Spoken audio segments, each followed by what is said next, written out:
रावण बाप है, बाप कभी अपने बच्चे के लिए गलत नहीं सोचेगा। बच्चे को ये लग सकता है कि हाँ मेरा बाप मेरे लिए गलत सोच रहा है, लेकिन ऐसा कभी नहीं होता। आजकल के बच्चों में सबसे बड़ी बात है कि उनको रिश्तों की समझ ही नहीं है, किस रिश्ते से कैसा व्यवहार करना है। और इतना अच्छा सवाल आपने किया जो आज के यूथ के लिए बहुत ज़रूरी है। मेघनाथ एक ऐसा पात्र था जिसने अपने पिता के कहने पर अपने प्राण ही नहीं, अपनी मुक्ति, अपना पूरा जीवन सब कुछ न्यौछावर कर दिया। और रही बात आजकल के बच्चों की, आप बिल्कुल ठीक कह रहे हैं कि जो आजकल के बच्चे हैं वो अपने माता पिता की उतनी बात नहीं मानते जितनी माननी चाहिए। हमारे घर में भी बच्चे हैं, आपके घर में भी बच्चे हैं, हम सब देखते हैं, पूरा समाज एक जैसा ही हो रहा है आजकल। लेकिन एक इसका समाधान ये है कि हमें अपने बच्चों को सनातन संस्कृति से जोड़ना चाहिए।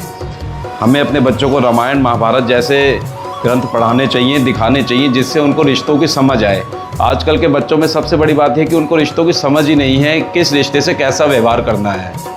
उनके लिए सब इक्वल है। जो यहाँ पे रामलीला होती है या कहीं पे भी रामलीला होती है, राम, लक्ष्मण, रावण, मेघनाथ, कोई भी पात्र आप उठा के देख लो, कोई ना कोई सीख हमें हमारे जीवन की ज़रूर देता है।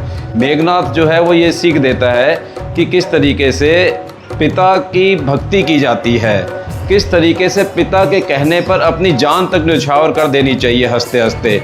और वही मेघनाथ मुक्ति को प्राप्त हुआ, क्योंकि रावण को सब कुछ पता था।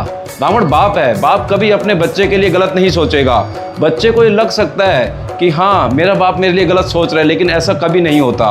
बाप कभी गलत सोच ही नहीं सकता, माँ कभी गलत सोच ही नहीं सकती। तो हमें इन पे कभी संदेह नहीं करना चाहिए। जो माँ बाप कहें, मुझे लगता है कि वो हमेशा अपने बच्चे के लिए अच्छा ही सोचते हैं, अच्छा ही करते हैं।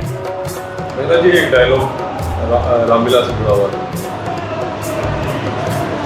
आगम है मुझे पूछते, रमकर ऋचाओं में, जयगान मेरा है होता चारों ही दिशाओं में।